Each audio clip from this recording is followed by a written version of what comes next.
thoughts, opinions, and general overall shade thrown on High at 9 News are those of the individual speakers and not those of High at 9 News, its audience, or its advertisers. The statements made do not constitute medical, legal, or financial advice, and for advice tailored to your specific situation, please consult with a licensed professional. Welcome to the High at 9 News Hour, where you will hear from cannabis industry experts and professionals from around the country talk about important topics while shining light on global issues and discussing cannabis as it relates to politics, regulation and reform, data and technology, science, research and medicine, family and parenting, art, celebrities and entertainment, fitness, sports, mental health and wellness, and plant-based medicines and entheogenics. Together, we are building a stronger community, fighting the stigma and creating change. With your host, Jason Beck, joined by special industry expert correspondents from around the country, and daily antics brought to you by cannabis. Coming to you live every Monday through Friday at 9 a.m. Pacific time and high noon on the East Coast. And thank you all for getting high at 9 with us.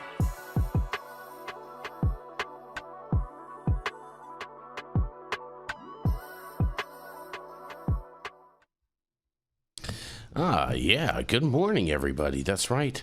It is Monday, December 29th. And today is National Pepper Pot Day, Jesse. Love me some Pepper Potts. You know what Pepper Pot is? Do you know who Pepper Potts is? Who's Pepper Potts? Dude, that's Iron Man's girl, dude. Come on. Why would I know who Iron Man's girl is? Because you're a Marvel fan. I don't care that much about them. Oh, well, see, there you go. You don't know who Pepper Potts is. So you don't even know about this National Day. I don't think that that's really what it is. I'm not buying that malarkey there, Jesse. I'm gonna go to it. I'm gonna see. I bet you it's some like dish. I think if I remember correctly, it's some dish. Let's see. I'm sure it is. Let's see. Yeah, it is. It's a food. Let's see. Monday the 29th. It's some stew. Yeah, it's a stew. Yeah, it's got a big picture of it, bro. It's got like corn and looks like celery and green beans and hamburger in there. That's funny. The only pepper pot I know is definitely from Marvel. Yeah, pepper pot soup is a highly seasoned soup prepared with peppercorns, small bits of meat, tripe, vegetables, and broth. And the dish may be more... tripe. What the hell is tripe? Stomach. Beef stomach. Beef stomach? Yeah, I don't like it. I don't like that texture at all. I don't know about all that tripe. Never had tripe? No. It's really popular in lots of other countries. But I'm sure it is. There's lots of other things that are popular in lots of other countries too, Jesse, that I'm not touching with a 10-foot pole. Meat. Yeah, I'm with you on that. Yeah. Tripe you can have your tripe. Mm-hmm. I'd rather keep my strife. You can have your tripe. You know what I mean? Yeah. All right. Anyways. Okay. Well, it is also TikTok Day. What? Yeah, TikTok Day. This is not for the app TikTok, though, just so you know, just to be clear. This is like not TICK? TICK, TOCK Day, observed annually on December 29th, reminds us to complete any unfinished business that might need addressing before the end of the year. Tick tock, time is slipping away, and before you know it, it's going to be 2026, Jesse. I know, it's crazy. I feel like this year just was like, bro, it went by pretty fast overall. Well, you know, it always feels like that at the end, right? I just feel like ever since the pandemic, time changed. Really? You think the time changed since then? Dude, it's been weird ever since for me, experientially. Interesting. Well, on that, thank you all for joining us and getting high at 9 with us. It's also high noon on the East Coast. And please remember to like, share, and subscribe to us on all social media platforms. You can look up above and down below to see exactly where we live on the internet. And we are live every Monday through Friday on YouTube, Rumble, Twitch, X, Instagram, Facebook, Kick, as well as on our very own website, www.high9news.com. So welcome to everyone joining us from any one of those platforms. And man, Jesse, interesting story today. Let's hear it. Interesting story today. Very interesting story today. All right. Well, save, boom. Because Trump's marijuana order throws a lifeline to the hemp industry, Jesse. That's right. President Donald J. Trump threw a hemp industry a lifeline with his order to speed up marijuana rescheduling and launch Medicare coverage of CBD, giving more strength to a significant lobbying fight that looms in the year ahead. The hemp industry has been on its back foot since November when a provision passed through the government funding bill to close the loophole, that's a bullshit term, that allowed hemp-derived products to flourish with barely any regulation, and the industry has been warning that provisions could ban nearly all hemp-derived consumer products like full-spectrum CBD and put companies out of business when it takes effect next year. Trump's order released last week marked a major milestone in U.S. drug policy and came after an intense push by the cannabis industry, including some of Trump's longtime friends and allies. The order alludes to the spending bill provision in calling for administration officials to work with Congress to update the law to keep certain hemp-derived CBD products available while preserving the Congress's intent to restrict the sale of products that pose serious health risks. Seeing as how intoxicating hemp doesn't pose serious health risks, I'm willing to bet that they're going to use that as a scapegoat language. But nonetheless, hemp-derived CBD is a legal substance derived from the cannabis plant, and full-spectrum CBD contains trace amounts of naturally occurring THC and is non-intoxicating. Hemp is not a scheduled product, but under the language in the spending bill, any hemp-derived product containing more than 0.4 milligrams of THC will be considered cannabis rather than hemp. The hemp industry stakeholders acknowledge the executive order could bolster their case to Congress, but doesn't change anything legally. Jonathan Miller, general counsel for the U.S. Hemp Roundtable, said he considers the order a direct rebuke to the language in the spending bill. In a quote, "In terms of where the political discussion is going to go, it is definitely a lifeline and definitely gives us a whole lot more leverage to ensure that what Congress does in the next 11 months is going to be favorable for the industry," Miller said. "We are very hopeful that now the president has spoken that particularly Republicans in Congress will take heed. We'll go with the hemp industry and support getting rid of the ban," Miller said. Hemp was legalized back in 2018 Farm Bill with the intent that it could be used in agriculture and textiles, but the law's broad definition and subsequent lack of federal regulation created a loophole, that's a really bad term, that allowed companies to extract high levels of THC, the psychoactive compound responsible for the high. These people need to be better writers. Critics allege companies are exploiting that loophole to chemically alter the THC hemp or use it in large quantities that make it just as intoxicating as higher potency marijuana without it being considered marijuana. The language in the funding bill gives a 1-year period before the ban takes effect, and Thomas Winstanley, executive vice president and general manager at edibles.com, said companies will be lobbying to extend the implementation period for at least 6 months ahead of the January 30th government funding deadline in hopes of having included in a funding bill. And Winstanley said it is refreshing to hear a president, particularly a Republican, acknowledge that cannabis and CBD could have health benefits and are not inherently dangerous substances, in a quote. "I think what is being signaled is that there are two categories, cannabis and hemp, and very intrinsically related to one another. They need to have some concurrent path to regulation," Winstanley said.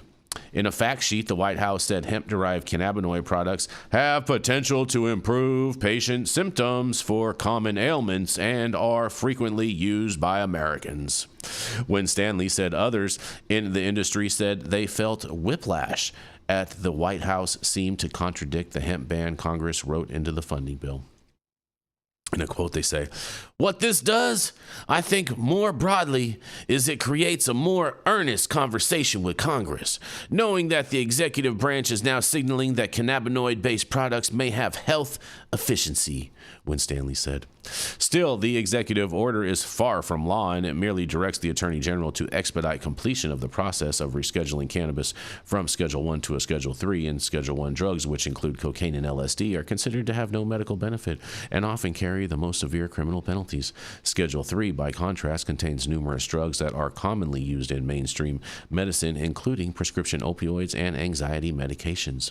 Other industry stakeholders cautioned that the rescheduling order will not help the makers of products containing synthetic THC being marketed as hemp, which the spending bill aims to remove from the market. And in a quote, they say, "What happens pretty consistently is you'll have the intoxicants crowd riding the coattails of CBD and claiming that you're sort of CBD forward, when really there's an intoxicating level of THC going on at the same time," said Chris Lindsay, Vice President for State Policy and Advocacy at the American Trade Association for Cannabis and Hemp. The White House signed and endorsed the new policy in the spending bill, so despite what some see as an apparent contradiction, Lindsay said Trump was endorsing a narrow legislative fix for true CBD companies. Not just some of the companies out there that are basically operating as if they're marijuana companies, he says.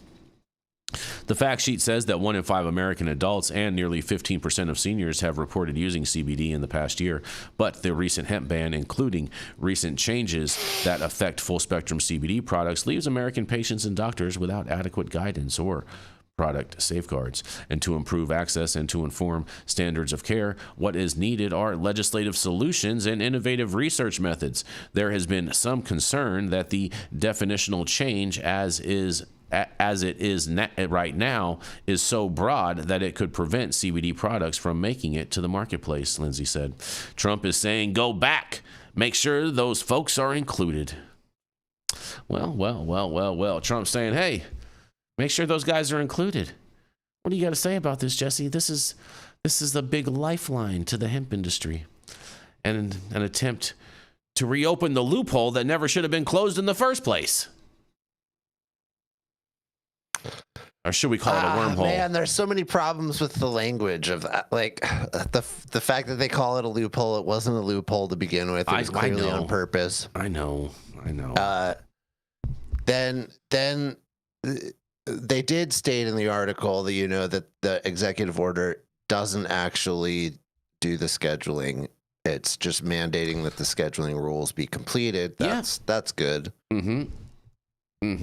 But true. Exactly how that's going to play out, like the executive order states the intention of what the executive branch wants to happen with CBD, and it seems kind of clear what the intention is. But how it's actually going to be interpreted by the DOJ and the HHS and how they're going to implement those rules actually is still up in the air. But you don't think that Trump has already said, hey, this is how it needs to get played out and this is what needs to happen? Yeah, I do. And so you guys need to figure it out how you write it. But they don't have to listen to him. They 100% have to listen to him. I mean, Pam Bondi's already on the verge of getting fired over this whole Epstein debacle anyway. Well, I know. I understand that. But that's what I'm saying. You think she's going to let cannabis be the tipping point that gives her the axe? Because what's going to happen. That's where I have doubts. That's the thing is there's been other issues all year that she's bobbled. You know what's going to happen, Jesse? You know what's going to happen, right? If she gets the axe. I don't. That's what I'm saying. If she gets the axe.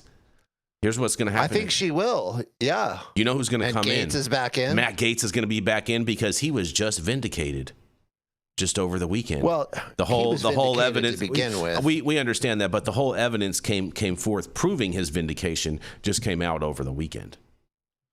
Yeah, I saw that. Look, that was the case from the get-go. If you followed the story very closely, you could see that the whole thing was BS.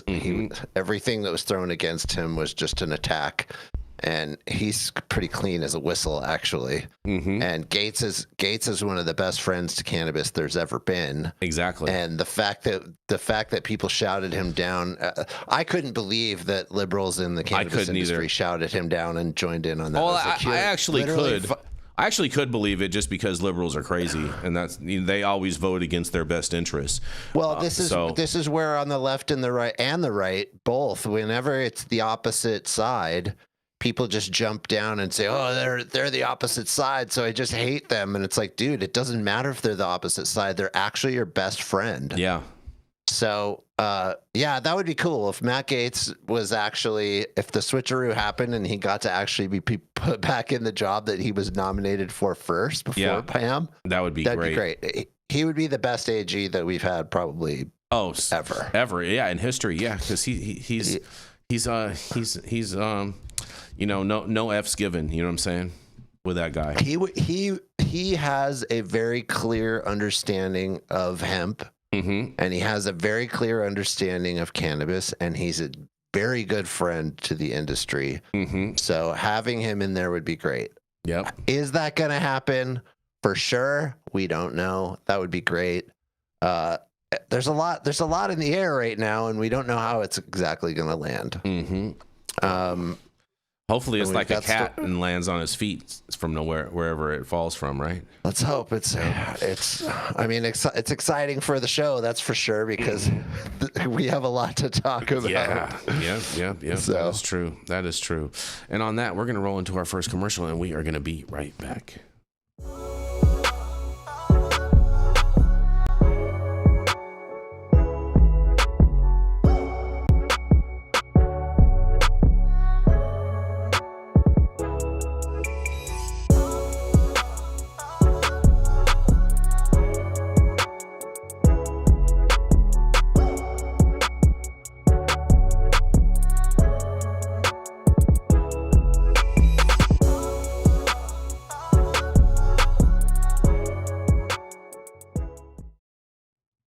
Oh, man, and we are back. We are back. Well, Jesse, I have some interesting news. Let's go. All right. This is for all the baby mamas out there. Where's our wild Jenny Beth? Who knows? She's wild. Wild and untamed, you know what I'm saying? But nonetheless, a study, 1 in 6 Michigan moms, Jesse, use pot while pregnant. A CMU expert, education needed to counter perception that legal always means safe. That's right, they're saying. A recently published study by Michigan State University on cannabis use by pregnant women resonated with Professor Beth Bailey of the Central Michigan University College of Medicine, who has done extensive research on the subject. The bottom line, at least 1 in 6 pregnant women in Michigan use cannabis during their pregnancy, according to the MSU study published in the January 2026 issue of the journal Addiction, as reported by Bridge, Michigan. Bailey has been researching the effects of marijuana since she was at the University of Colorado, whose state was the first to legalize adult use cannabis back in 2012. Michigan legalized it back in 2018, and a CMU study that Bailey led in 2023, published the Frontiers in Pediatrics, studied the effects of cannabis use on a fetus in the first trimester of pregnancy. In a quote, the MSU study was really well done in terms of how they sampled to get good representation across the state, Bailey said. Their results certainly are in line with what we have found in the mid-Michigan area, from Saginaw west over to Mount Pleasant, which is where most of my research has been done. The MSU study followed expectant mothers at different points in their pregnancy to understand their cannabis use, and researchers took urine samples to test for the presence of THC. Epidemiologist Ban Al-Shiab, who led the study, told Bridge, Michigan, that unmarried women were twice as likely as married women to use marijuana during pregnancy, and those with less education were more likely to use marijuana during pregnancy as well. And for her part, Bailey said her research has shown a pattern of lower head circumferences and shorter stature for babies who had been exposed to marijuana before birth, and many of these children have a body mass index in the overweight range by age 3. The research has big implementations on how CMU, among other schools, prepares future physicians, and they say, what we're really trying to do is educate future physicians about the dangers of substance use during pregnancy, Bailey said. And the potential effects of marijuana today highlight how much more potent THC has become after being commercialized. A lot of the earlier research, and I was involved in a lot of this 30 years ago, was really found that marijuana use during pregnancy had very minimal subtle effects on a child, growth and development, and most of the effects we saw could really be attributed to the fact that most of them used tobacco or used other substances, Bailey explained. But what happened recently with the legalization of marijuana is a couple of things. One is that it's commercially grown, so we're seeing THC concentrations in commercially grown marijuana 10 times the level of what was used before it was legalized. And then the other thing that really happened with legalization is people think legal means safe. What is the best way to combat that perception? Through education, Bailey said. The earlier, the better. We need to probably be doing more in terms of our public health messaging around this, she said. Our Department of Health in Michigan is doing some things, but it doesn't seem to be completely filtering down to women. So healthcare providers have had to really step up. With 50% of pregnancies being unplanned, according to Bailey, it's crucial that women understand the effects of cannabis on a potential pregnancy. A lot of women get pregnant without intending to, and so all of a sudden they're pregnant, they're still using marijuana, and we didn't have the opportunity to tell them, look, you really need to quit before you get pregnant. Because one of the things our research has shown is that marijuana use is just in the first trimester, those first 12 to 16 weeks can still cause effects for the fetus, Bailey said. She also noted that an increased awareness of parental effects of marijuana can also lead to more awareness of the effects of tobacco, which are even more serious. A lot of times, women who use marijuana use other substances.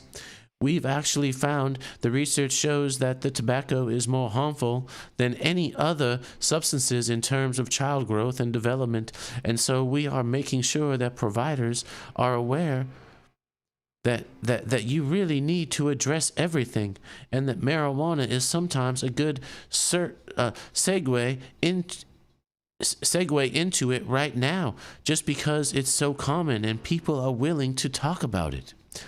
Well, Dr. Bailey. Man, she's over here fear-mongering. I'm willing to bet that most of these moms that had the fetuses with the smaller heads were probably smoking blunts, and so that was combined with the tobacco use. But nonetheless, I'm not a doctor nor a researcher, and I'm just a spectator in all of this. I can't wait to hear what you have to say about this. Smoking blunts leads to true bluntness. Yes. There's tons of problems with this. Mm-hmm. Right out of the gate. This article, I mean, it's just funny that anyone would even write an article that's so bad. First of all, the amount of correlation that they're just clearly throwing out. First of all, married versus unmarried. Well, I thought that was interesting. Well, you know what else was interesting, Jesse, is the fact that hold on. Okay, all right, go ahead, please. So married versus unmarried. And then they body mass index, and weight and head size, and they're correlating all of these things that it's just cannabis use, but they're not going through the holistic picture of these women. Yeah. So without understanding their full diet, their sleep schedule, they're admitting in the article that there could be other substances involved, possibly alcohol. And nicotine, and maybe even cocaine or something else. Who knows? Right? Somali, probably. You know what I mean? Yeah, they're having hinting babies. That there's all these other substances that could be involved, but they're not admitting that food and all of these other things, and even sleep, could be a part of this picture, and that the cannabis use could just be a piece of what's going on here. And this is very similar to CUD.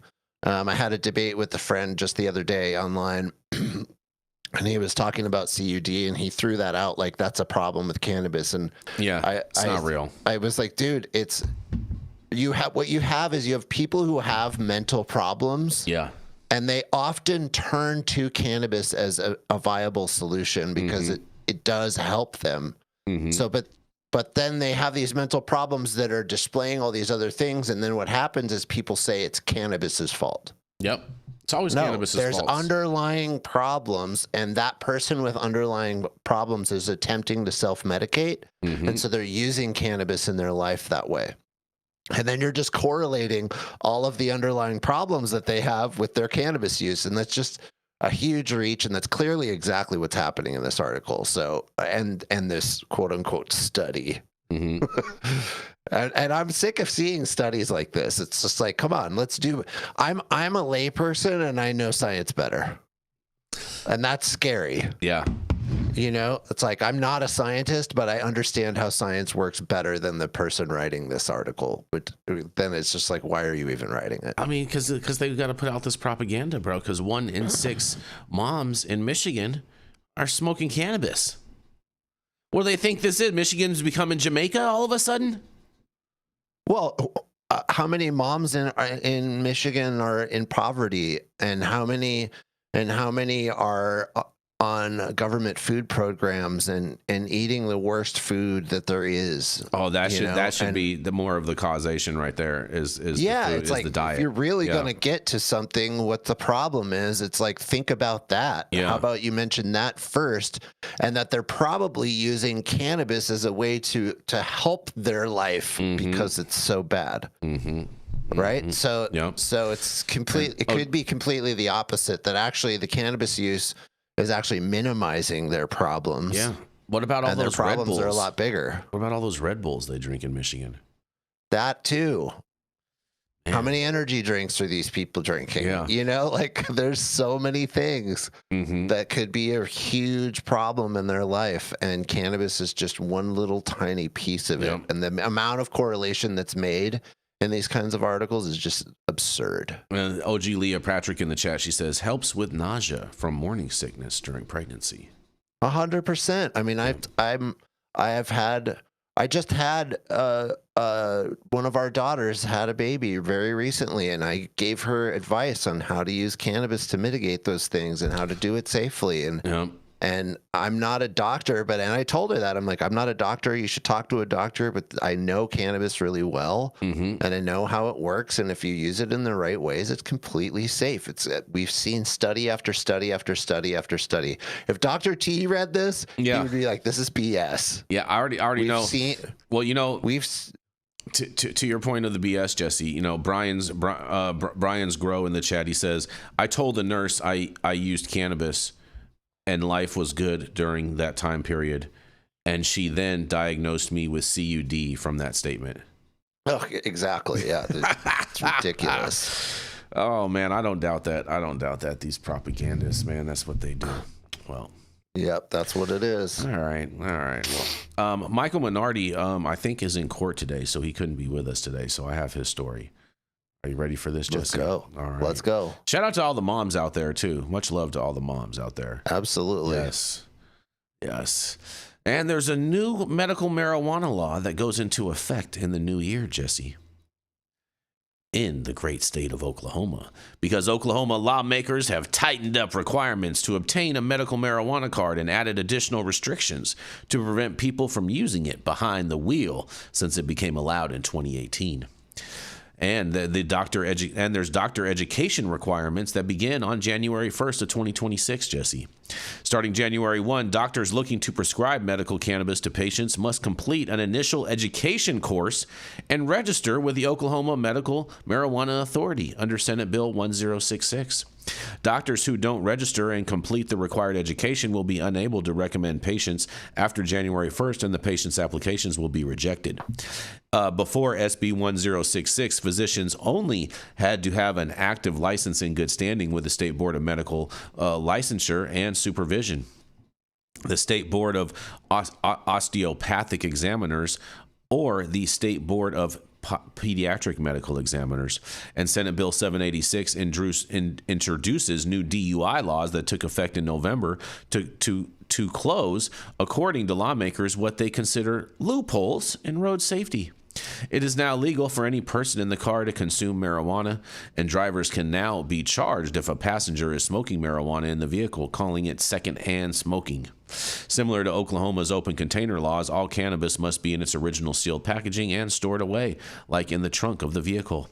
Having a medical marijuana card will not save drivers from charges of driving under the influence, and the law states that legal authority to use medical marijuana does not exempt a driver from DUI charges. If a driver violates these rules, they face misdemeanor charges with fines up to $500. Several other laws are going into effect on January 1st, including Senate Bill 626, which requires companies to notify the Attorney General within 60 days of a data breach that affects more than 500 people.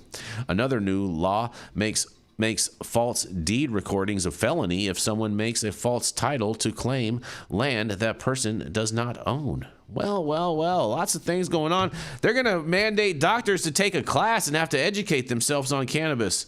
How much propaganda do you think is in that class, Jesse? I can't wait to hear what you have to say about this. Probably plenty. Right? I would love to see it. I would something love to like see. this was coming, though, right? Of course. Because Oklahoma's been the Wild West with their medical program has been crazy. Mm-hmm.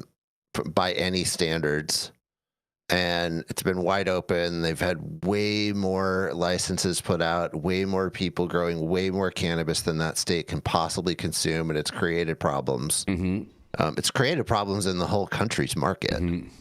So the fact that Oklahoma by itself is disrupting the entire country says a lot. So you know that something's going to come down the pipe. This isn't good. This isn't a good way to answer it, but you knew something was going to happen. Jesse, in relation to the previous story, Flash C4 in the chat, he says, as an Ohio State fan, I can tell you that all kids in Michigan have issues even without cannabis. Oh, I know. Exactly. It's Michigan, right? Man. So... But Michigan's got bigger problems than how much cannabis single moms are smoking. Mm-hmm. But, I do think it's good that they are going to educate those doctors on this. You know what I mean? And that's one of the things that Dr. T and Dr. Mark are always saying is that the doctors need to have more education. The question is, I wonder who is funding these education and who's writing this curriculum and where it's actually coming from. That's the part that I really wonder about. Is it actually teaching doctors about the endocannabinoid system, or is it just teaching them to say that everybody has CUD? Because it could go either way. Hopefully it is. It's Oklahoma, Jesse. I mean, I would think that since it's part of the medical program, that there would be some good information in there. Mm-hmm. The problem is that it's attacking the wrong part of the chain. If you want to solve the problems in Oklahoma, one of the ways is I'm not sure. Do they allow home grow there? Yeah, I feel like they. Yeah, I'm 99% sure they allow home grow in Oklahoma. I mean, the problems are in their licensing and the fact that they have so many legal and illegal grows, mm-hmm. and that they're supplying the nation's spray packs. All those Chinese Bubba packs that they produce out there in Oklahoma. Yeah, so if you want to solve the problem, you need to think about that. I don't know how to solve that problem. Mm-hmm. It's very intense, and there's a lot of backdoor cannabis coming out of legal grows that are medical grows, and they have way too many licenses for that state. Yeah, Chris Brady. So how do you solve that? I don't know. Chris Brady in the chat, he says, that class is going to involve Bible verses. I guarantee it. And so hopefully it does. Hopefully it has Genesis 1:29 in there. Yeah, exactly. You know what I mean? That's what we need to make sure that is in there to teach these doctors. But yeah, I mean, I think overall this is probably a good thing. I think the secondhand smoke is pretty far stretch and a reach, but I understand why they're doing it. I don't necessarily believe that there's that you can get high from secondhand smoke. I've had a number of doctors that have broken this down to me on how it's basically, you would basically die of suffocation before you actually got a contact high from being around cannabis smoke. And it actually does make sense if you think about it, because of the evaporation point at which THC evaporates at, and the fact that people are inhaling it, and therefore that THC is getting inhaled into their body. It's not like they are inhaling out THC when they breathe out. So therefore, that secondhand smoke thing is just a total farce. And the doctor that I was talking with originally about this, he told me that you would basically have to be in a situation. You know when people try to kill themselves with the hose in the tailpipe type of situation, Jesse? Yeah. Okay. He said you'd have to be in a situation like that. And he said that the concentration of cannabis smoke would have to be so high that you would actually die of asphyxiation before you actually developed a contact high. Yeah, it's not. We know it's not possible. Yeah, it's total bullshit. But, hopefully maybe when we get the Schedule 3 in and we can do some research, we can do some studies that debunk all this propaganda. Think about that, Jesse? Well, that's the hope, right? That's the best keep up alive case scenario of Schedule 3. Mm-hmm. Mm-hmm. Hopefully, I'm gonna pull for stuff like that. Hopefully, that is going to be the case. And on that, we're gonna roll into our next commercial. Unless you have anything else you want to throw in on that, Jesse. Nah. All right, and we will be right back. I just ordered the summertime strawberry salad when added steak on top here at Anna's. Make sure you do the same thing too next time you're in downtown Long Beach. Come on down and check out Anna's joint on the 400 block of Pine Street. They have amazing selection of beers, foods, and when you come down here to Anna's, you can even challenge me to a game of shuffleboard if you want to lose.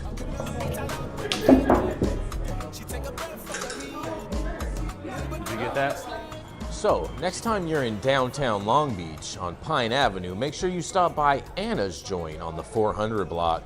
Not only do they have Anna's Joint, this restaurant and bar, but they also have the amazing deli next door, and then next door to that they have a very exotic flower shop. You may want to stop by and say hi.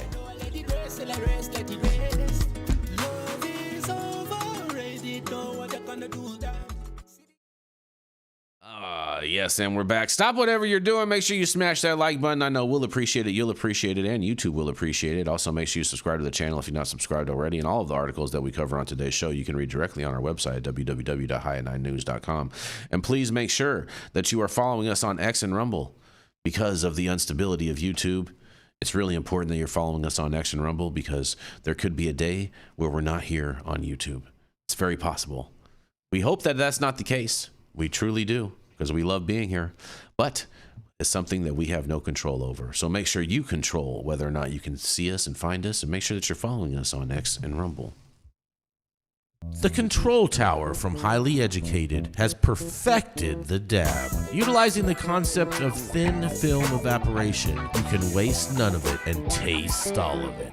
The micro texture of the SE pillar increases nucleation at elevated temperatures. And with the tower propelling at 2,600 RPMs, it's certainly the most efficient dab experience to date. The Control Tower from Highly Educated.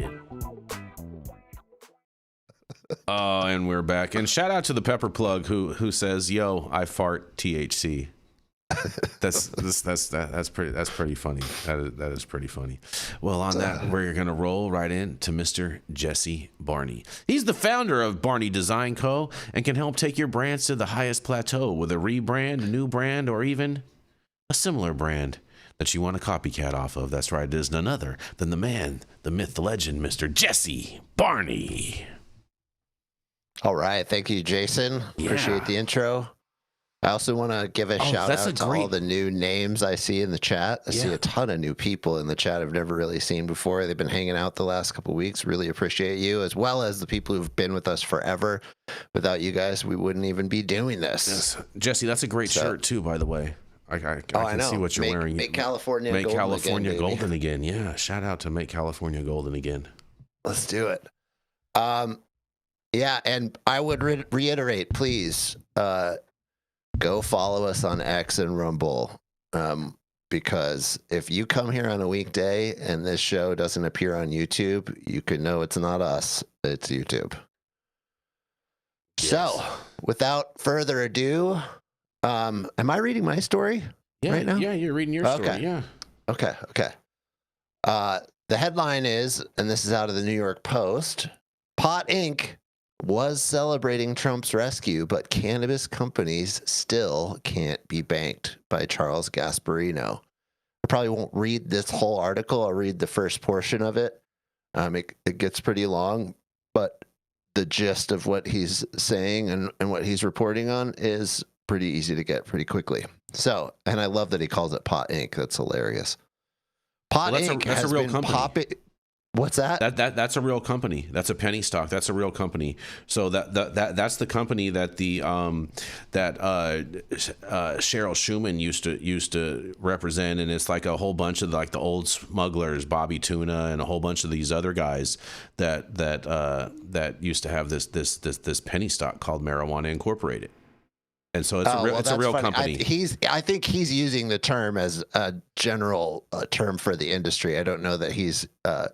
I read the article a couple times. Okay, it seems like that's what he. What he means. I just wanted to note that actually is a real company. So you know what I'm saying? Okay. Yeah. Awesome. That's funny. Pot Inc. has been popping the champagne corks, or in this case, rolling some fat joints, and it's not just to celebrate the new year. President Trump just came to the rescue of the $60 billion industry, and I assume he's looking at the hemp side and the medical marijuana and adult use side. Putting the drug in a low-level federal category in which dispensaries, farms, and various weed-related products said they could finally get banked or have access to banking services long denied weed entrepreneurs, or so they thought. The Post has learned that the initial reaction to the Trump executive order lowering weed to among the lowest level of controlled substances, at least among big banks like JP Morgan, Bank of America, and Citigroup, hasn't been a good one for the pot business. Sorry, weed banking isn't coming to the nearest JP Morgan branch near you because Trump's order simply doesn't allow it. It's not like the banks don't want the business, I am told. Executives running all three of these places aren't potheads, though the image of Jamie Dimon smoking a joint would be hysterical. Banking, like politics, is a business of addition, and bankers thought they were about to welcome scores of new customers into their branches as speculation grew around Trump's executive order. When it hit on December 18th, in-house bank lawyers spent days reading every clause backwards, forwards, and upside down, trying to find some clause or wording that would allow them to fully bank the cannabis industry. They came up with nothing, I am told by sources at these institutions. The specific language of the EO renders the vast majority of pot banking still illegal at the federal level, which is where the big banks get regulated. I can tell you that a battalion of lawyers at every major bank looked at the EO, and we all came away with the same conclusion. It was written not broadly, but mainly just for medical use, which makes banking this industry next to impossible, said a senior executive at a major bank. And I'll stop it there. I'm telling you guys, this is what I've been saying. As much as Schedule 3 is really good for research and really good for the medical side, this is not going to legalize the industry overnight. This is not going to make it easy for the industry that we've built to continue to exist. You're going to have problems with banking, especially if you're an adult use company. Now, what the executive order does seem to imply, and I want to stress that, seem to imply, right? Those words are very specific I'm using, because it seems like the intention is that if you're on the medical side or in a medical program in your state, what Trump's executive order wants is for the DOJ and the HHS to make it so that your state medical program will be bankable and will be able to escape 280E. But even that is still not guaranteed, but it seems more likely. So I would say if you're in the industry, focus on the medical program in your state and focus on hemp and CBD if you want to be in this industry for the long term, because that's where it looks like it's going to go. It looks like adult use is going to be hard. And it may be that even on the medical programs, they're not going to make it easy to bank or still give 280E relief. So we got a long ways to go still, no matter how this shakes out. And hopefully it shakes out in our favor. So I'll toss it over to Jason and see what he thinks about this. Well, Jesse, this is exactly why I was saying the other day of how all of these different cannabis companies are going to need to split up their cannabis companies to have a medical side and an adult use side, and encourage everybody to set up some type of a doctor platform right there, and have all of your customers get a doctor's recommendation, so that way a majority of your sales, and then that way you could get banking, because you could say, hey, you know what, this is only this company is for the adult use side, this company is for the medical side, yada yada yada, and boom boom boom, and then you can be able to differentiate those funds, keep it all in separate bank accounts, through your POS and everything. It's not going to be that difficult once you have the proper input set up in your system. It's not going to be that difficult to separate, and then you can actually have real proof to show to your bank that, hey, we're a medical cannabis company, and therefore we should be allowed banking. I don't see why people don't understand or get this, especially all the compliance people. I'm so confused by that. Well, I understand that they're banking. They're banking on the fact that they think that I see what you did there. Programs, that was cute. Right. That was cute. Exactly. Yeah. Mm-hmm. They think these state programs, their size alone will allow them to kind of fight against the federal government. But I just don't understand. People don't. They have no money to fight the federal government. They don't even have money to lobby the federal government. Why could they? How could they even think that? They think that the states will do it. States ain't going to do jack for them. Well, that's what I'm saying, is there's no precedent for a state fighting against the FDA and the DOJ like that. Mm-hmm. There's no history of anything like that. The fact that they think that that's what will happen, I don't know where they're getting that from. It's like, where have you seen that happen in America? Yeah. It hasn't happened. There's so many people. The FDA says something's illegal. If a state tries to go against them, the FDA uses the Interstate Commerce Clause and comes right after them and shuts them down, and that's the end. Exactly. There's no possibility of that. Exactly. People are idiots. Yeah, so that doesn't make sense. What does make sense is what you said, and I called all of my clients and advised them on this. And I have to say, I'm not a lawyer, so I always tell them, like, you need to address this with your lawyer. But from a branding and business perspective of having been in this for 15 plus years and been in this fight and been in the trenches, and I know the business so well, and I look at this and I'm like, you need to do exactly what you said. Separate your adult use from your medical. Start focusing on your medical. If you haven't done a hemp grow, start a hemp grow, and have all three. You need to have your irons in all three fires, exactly. Right? And understand that probably that what looks likely, and that's basically all we can say, is what's the most likely here. The most likely thing is that the medical programs in the states are going to be fully legalized. They're going to be tapped for research, and those medical programs are going to be able to pair up with doctors and research programs and universities and do all kinds of independent, amazing research. And so if you focus on that, you're going to likely be bankable in the near future. Yeah. And that is a huge boon, no matter who you are. If you're bankable and you can escape 280E, that's like you're in the house. Yeah. So, and that would also mean, look, a lot of people aren't going to be able to make it. Yeah. People who are in the adult use side, and they focused on that, and they went into the green rush, and they thought it was super awesome as soon as any adult use program went. Yeah. And they just jumped on that bandwagon. You're probably going to suffer, and it's going to be very difficult. And you're either going to be forced back into the legacy market, or you're going to have to switch to medical. Yep. And that pain of switching might kill you. Which is also probably part of the point here. Yeah. They're trying to crush that market. I think that is also Trump's intention, is he's saying, I don't like adult use. It's not what I'm about. And medical's the only thing that makes sense. So Yeah. that's a lot.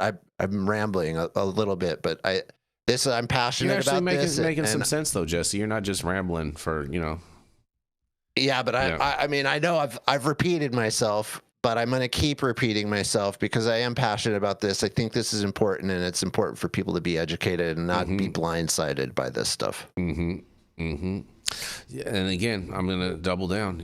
If you want to think that you're going to be eligible for 280E, you're going to have zero chance of it with the adult use side. You're going to have to mitigate next to zero. Yeah, you're going to have to mitigate it all to the medical side. It's going to come and it's going to hit you like a ton of bricks when you know what I'm saying. Don't say we didn't tell you so. You know what I mean? When all of a sudden you're like, oh, I thought we were getting 280E. Oh.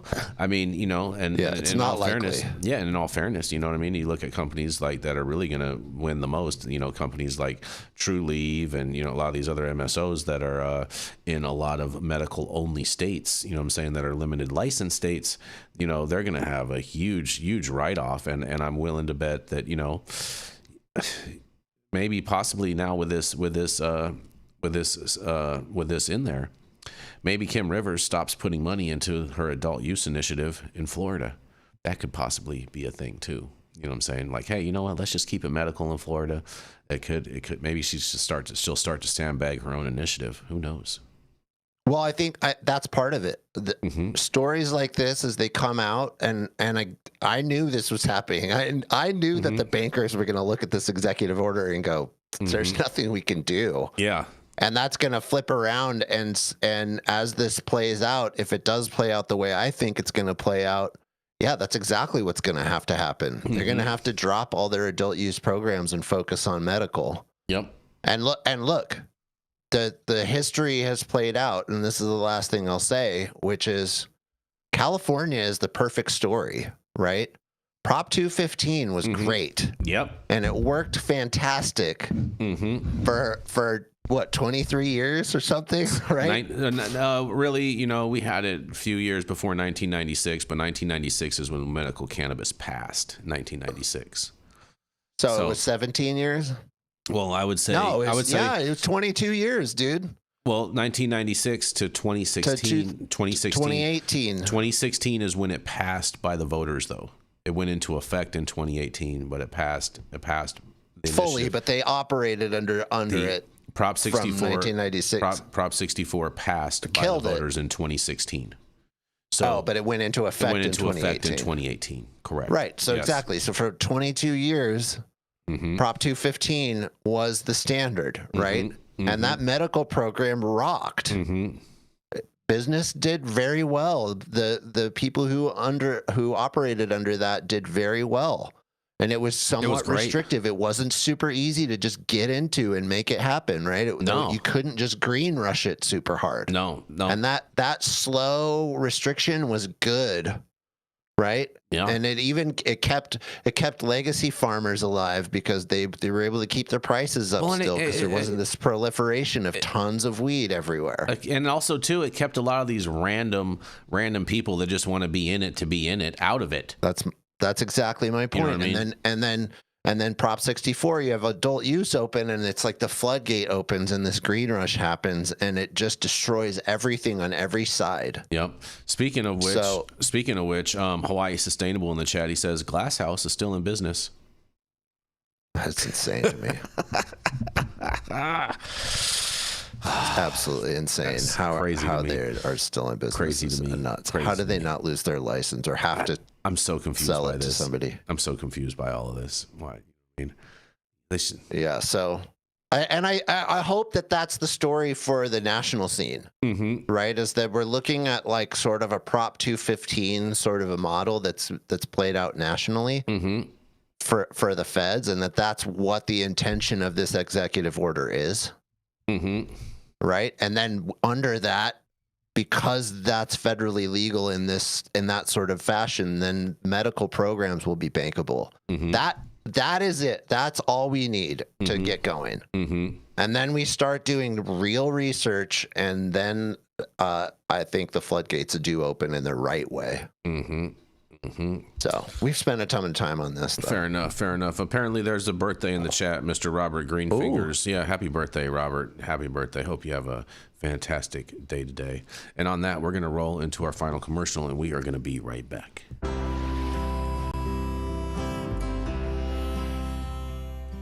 Oh man, your knees still bothering you, man? Yeah, my left one, you know? But I'll tell you what, I've been using this new CBD cream, and it works like a miracle. CBDs? I done heard about them CBDs. I was out there on them Twitters the other day, and I heard they get you high as a kite. Well, not this stuff. This stuff is tested. Every batch, all the way through, pharmaceutical grade, and in a GMP certified facility. So you know you're not going to have to worry about flying high. GMP certified? I might have to try some of this out. Where I'm even find this? You go directly to aimhighhemp.com and they will ship it to your door right away. Tested. It's not a name, it's a promise. Oh, yes, and we are going to roll right back in to Mr. Jesse Barney, who is going to be reading Gary Kaminsky's story today. Gary Kaminsky had something pop up that he couldn't be here today, but wishes everyone the best and wishes everyone a happy new year. And for it, Jesse, it's all you. All right, here's the headline. Yes. Poll finds majority of Americans, including 51% of Republicans, support legalizing marijuana nationwide, by Anthony Martinelli, our friend out of the Marijuana Herald. Yeah. We know this. A new national survey shows that a majority of Americans support legalizing marijuana, with backing extending across every major demographic group, including Republicans, according to polling conducted last month. The survey, conducted by JL Partners among 1,000 registered voters on December 20th and 21st, and first reported by the Daily Mail, found that 53% of respondents overall support legalization. Support was highest among Democrats at 62%, but notably included 51% of Republicans. A finding that underscores how public opinion on marijuana has continued to shift across party lines. And I'd like to think that that's partly because of us. Support also varied by gender and age. The poll showed that 58% of men favor legalization, compared with 50% of women. Voters between the ages of 30 and 49 were the most supportive demographic group, with 61% backing legalization, while support remained above opposition in every age bracket surveyed. The polling comes days after President Donald Trump signed an executive order directing the Department of Justice to quickly reschedule cannabis under the Controlled Substances Act. Yep, we've known this for a long time. The national scene, our culture, we support legalization. We think it's absolutely ridiculous that this plant is illegal. Even someone who doesn't smoke weed, generally they're like, yeah, this is dumb. So 51% of Republicans, Jesse. Yeah, we knew this. That's a huge number. That's a majority. That's over a majority. Yeah, and I even think that's probably small. I don't know where they got these 1,000 registered voters from, but I think it's more than that. I mean, it may be more than that, but I don't think that it's less than that. It's definitely not less than that. 51%. Yeah. And what was the total that they said that was the total overall Americans? 60%. Now that number has dropped, because that number used to be higher. That number used to be in the 70s in the past. Well, that's where I don't know what they're doing here, because depending on how you're wording it, if they're saying full legalization, that's different than a medical program, right? So that's true. Yep. Medical programs have like 80% approval. Yep, that's true. But full legalization has a less. I think the highest I percentage. saw a study at one point in time for overall legalization, full adult use was like 73%. I think that maybe 71%. And so yeah, that's super high. Yeah, I thought that was super high too, but that was right in the that's right around the time when like it was like the peak of legalization, and there was nothing but great stories coming out, and there wasn't this propaganda push of cannabis use disorder going on or any of this other hoopla. It was just all the stories that were mostly like, oh, cannabis dispensaries are increasing our real estate values because there's less crime in the neighborhoods and and all of this. And that was like what most of the stories were all about. Yeah.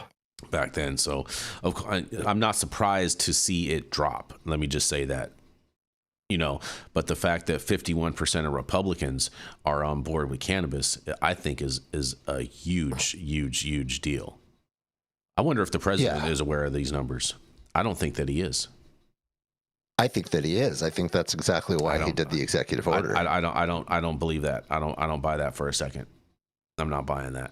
I don't think he would do it unless he knew it was popular. Well, he knows that it's popular, and everyone is telling him that it's popular, and even he alluded to that fact when he signed his executive order, stating that more people have reached out to him on this issue than any other issue that he has ever had to make any type of decision on. And so now, if you're asking if he had access to this poll, I mean, it states that's what I'm stating. I'm just stating in general. This particular poll they did it after. Well, I'm just stating. So this poll was done in the last 2 weeks. So then it's possible that President Trump's move to Schedule 3 pushed Republicans over the 51% threshold. Then is what you're saying. It's definitely creating. Yeah, I mean, it's creating a stir like that for sure. I know all my liberal friends are probably just like, oh my God, the Republicans are trying to take over our weed. Oh my God, it's going to be so bad. No, they're crickets, bro. They're crickets. Have you seen one of our liberal friends even say anything nice about Trump since what he did? No. But they're consistent. They're consistently haters. They're consistent haters. You know what I mean? I know, exactly. They're totally consistent haters. And I love all my liberal friends too, just so you know. Me too. Yeah.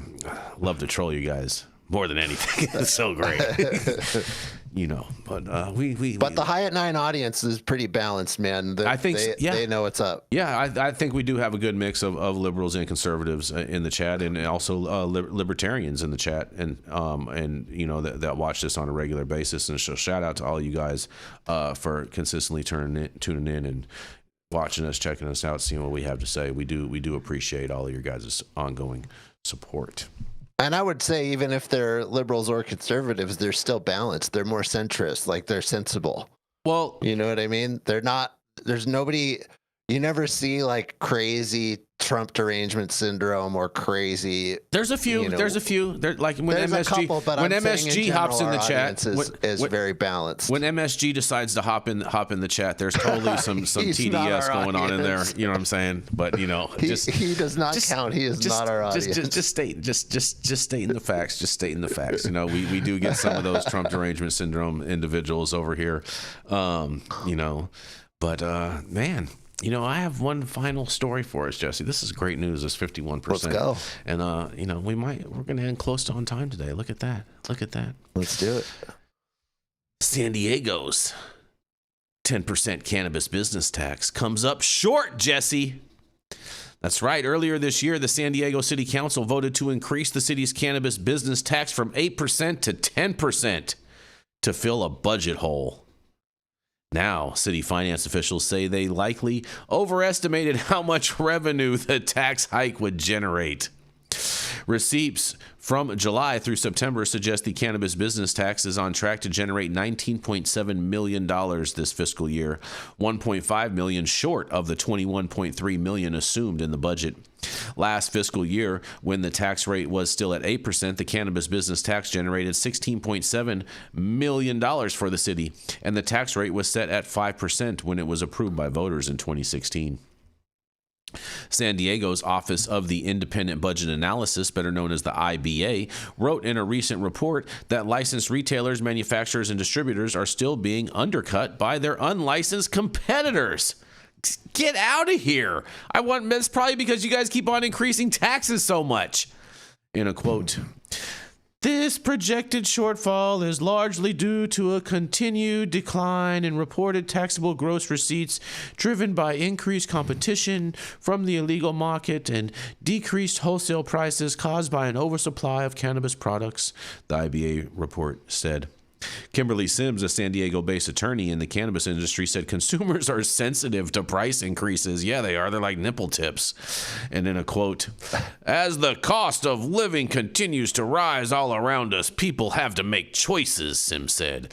And if there's readily available cannabis on the illicit market and you continue to make it more and more expensive on the regulated market, people are going to be driven back to the illicit market. That's 100% right there.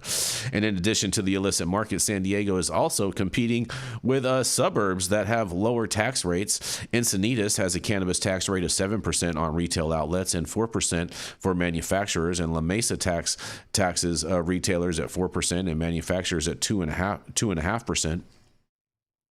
La Mesa also has less restrictive zoning rules around cannabis retail outlets, leading to a much higher concentration of dispensaries per capita than San Diego. And cities are realizing that it's better to have some piece of the pie than no piece of the pie, Sims said.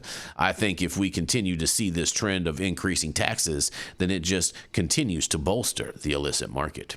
San Diego has allowed cannabis retailers to stay open for an additional 2 hours this year, but the IBA report found not all retailers have opted to extend their hours, a fact that Sims attributed to high operating costs. Yeah, because it's expensive to have those employees working, you know what I'm saying, all those extra hours. But President Trump last week signed an executive order downgrading cannabis from a Schedule 1 to a Schedule 3, akin to heroin with no medical value, and a high risk of abuse to a Schedule 3 drug akin to ketamine and anabolic steroids with low to moderate risk of abuse.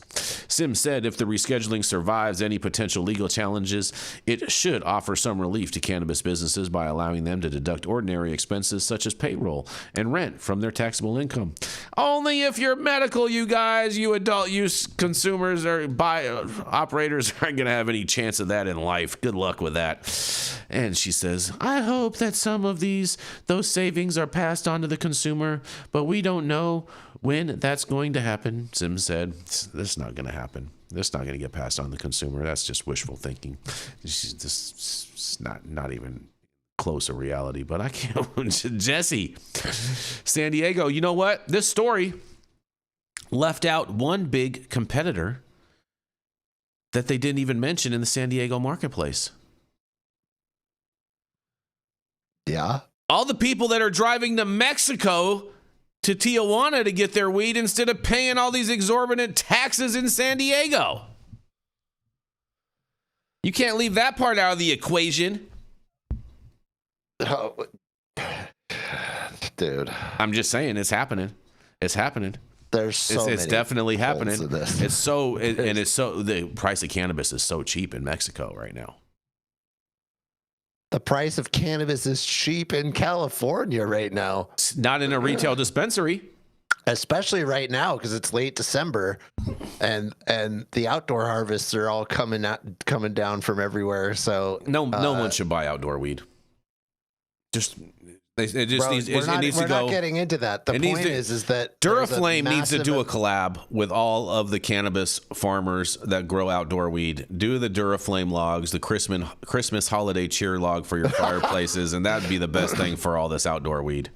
Jason, everybody knows where you stand. Mm-hmm. We all know that you prefer indoor weed. You love your lower light spectrum. It's the best. It's the best. Yeah. You know what I mean? You love your limited light spectrum that gets less terpenes, but that's not the point. The point is that there's tons of cannabis coming down from Northern California right now because it's the end of December. Yeah. Everything is finished curing. And the old weed that's been sitting on the market forever is still there. Right? You know, there's tons of growers in Northern California who have huge warehouses full of cannabis they never sold that's last year's. Well, it's all turning brown. I wouldn't say and now they have a ton of fresh stuff and they have to sell all of it. Most of the people I know up north don't actually have warehouses like that, Jesse. What they have is they have underground bunker compounds where they store it because it actually preserves it for a long. It's a metaphor. Whatever the room is. Just saying. I mean, a lot of times it's just bins in their closet, right? So like, I mean, shout out to Home Depot 5-gallon buckets. You know what I'm saying? No, it's the black bins with the yellow lids. Come on now. The orange ones work great too. So. You know, I mean, I've been in growers' friends' houses where their entire living room is stacked wall to wall with cannabis they've had for 6 months. Yeah. Right. And unfortunately, that's the state of things. And they have all that stuff that cost them a ton of money to grow it. It's still sitting in their living room or their garage or their warehouse or whatever it is. And now they have this year's harvest that's fresh and ready to go too. Yeah. And that's on top of backdoor glass house. Yeah. Right. Yeah. So and glass house isn't the only one. There's tons of huge grows in Adelanto and other places around there that are pumping out backdoor cannabis. And then you have also the cartel cannabis that's coming over the border and the stuff that's from the cartel that's grown in Northern California. So it's just, there's tons of weed coming from every direction that's lowering the price. You forgot about all the weed that goes from Oklahoma back to California. That too. Exactly. Oh, man. So there's so much quote unquote illegal weed that's coming, that's just flooding the market. And the fact that California politicians, whether it's state or county or city, are unaware of that. And that they can't plan their. I think the funniest part about this is that they planned a budget. This is typical politicians. Yeah. They spent money they didn't have. Stop and it. Then when it doesn't come in, they're like, "What? We didn't get our 21 million we were supposed to get. We only got 16. We're in a 1.9. Spent 20. Yeah, we're in a 1.9 million dollar shortfall. What's going on, you guys? We're in the red. You know who else is going to have this happen to them is going to be Michigan with their $420 million excise tax increase. Oh, that's going to fail. Yeah, that's going to fail. Yeah, that's there's going to be a lot more potholes in the ground because they didn't get filled because of that tax. Just saying. Yeah. Just saying. Shout out to potholes. Yeah, so they need San Diego needs to calculate all this. I mean, the politicians need to pull their head out of their butts and realize that there's tons of illegal weed floating around, and that's mostly what people are buying because it's really cheap, and you don't have to pay taxes on it. And Guerrero Grows in the chat, he said, Jason's never smoked quality cannabis from outdoors because he lives in Southern California. Well, Guerrero Grows, I'm actually from Northern California originally, and the reality of it is that outdoor quality only lasts from Thanksgiving to Christmas, and after that, it's all boof. Just saying. You're not wrong about that, which is why you make hash. I agree with it. I say that all the time. Outdoor weed, you should only make hash with it. I've stayed consistent on that. I don't understand why anyone would smoke outdoor weed. Yeah, outdoor wins when it's fresh. That's it. And it depreciates very fast. It's the fastest depreciator on the market. If it's perfectly cured and perfectly taken care of, it lasts about 3 months. That's the shelf life. Yeah. I mean, it's still okay, but it's not. It's already oxidized. It's just boof. Yeah. If it's cured super, super well and it's taking absolute care of, it can last longer than 3 months. That's like super small batch. It isn't generally taken care of. No one generally gets a hold of that. That's like super small batch. That's like people that, you know what I mean? Right. Did like but if you do get fresh stuff from a really great grower who really knows what they're doing, it's absolutely the best in the world. Only from Thanksgiving to Christmas, Jesse. That's when it doesn't matter. Just saying, there's a timeline. There's a timeline. It has a very, very short shelf life. This outdoor weed. If you're lucky enough to get some NorCal outdoor that was grown by a really, really great grower right now, Christmas, you're in the house because it just finished curing. I don't know how this. I actually don't know how the season went. I don't know if it snowed earlier or what, but if the season goes long and it goes all the way and it doesn't snow or rain like crazy early, then yeah, it's just finished. You know, there's a Ruski in the chat, Jesse, who says they need Russian cannabis. And you know what's funny is I know a lot of Russians, and they have told me about cannabis grows in Russia, right? And so and I actually know the word how to say weed in Russia. You say it trava. Okay, so yeah, trava. You know what I mean? And it's interesting because I don't know if you watched the Zelensky press conference yesterday with President Trump.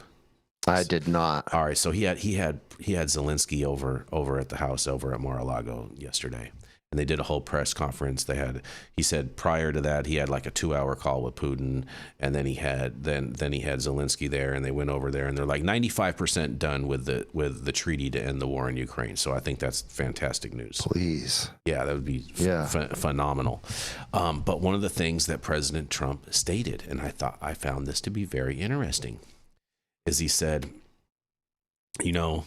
He said Russia's great, and we could have a lot of commerce with Russia if it wasn't for the phony Russian collusion hoax that the Democrats propagated. And he said that he was on the phone with Putin talking about this, and they were both laughing about it. Like, can you believe the Democrats did all this craziness, and now it's all been proven fake? And he was just saying, how much commerce could have been commenced between the U.S. and Russia had that not been the case. And so I'm very optimistic that as soon as this peace treaty ends, that there's going to be a lot of sanctions lifted on Russia, and we'll be able to actually commence commerce with them, and that would be a great thing for America overall. So we shall see. We shall see. When was it? Yesterday. Putin asked to be a part of NATO in 98 or 94. You know, I'm not sure on the exact year, but I know that it was a long time ago. Yeah. When everything was going really well, he asked to be a part of it, and instead of doing that, we rejected him, and then inched NATO bases closer and closer to his border, threatening him. Well, actually, even to even double down on this, one of the things that actually ended the Cold War, Jesse, is that in our agreement with Russia was that we would not allow NATO to expand eastward any more than what it has, and since then it's expanded to like 11 countries eastward, and so like it's, you know what I mean, like it's crazy. Yeah, it's been bad. Yeah, it's been. But hopefully, yeah, that'd be awesome. Yeah. And then we can get some Russian weed. Is that what you're talking about? Some trava. There Jesse. You go. Yeah. Bring it full circle. Oh, man. Brought it back. Yes, I see what you did there. And on that, thank you all for joining us and getting high at 9 with us every Monday through Friday at 9 a.m. Pacific and high noon on the East Coast. And big shout out to our audience and supporters for tuning in daily and listening to the insanity that is the developing cannabis industry. Huge thank you to Catalyst Cannabis for helping us keep the lights on over here. And thank you to our correspondents for being absolutely amazing. And thank you to Cannabis Sativa L for giving us a reason to do this every day. Thank you to Cloud Media Partners Elias and Gabriel. They're somewhere in the metaverse. And thank you all for tuning in and getting high at 9 with us. We are America's #1 daily cannabis news show.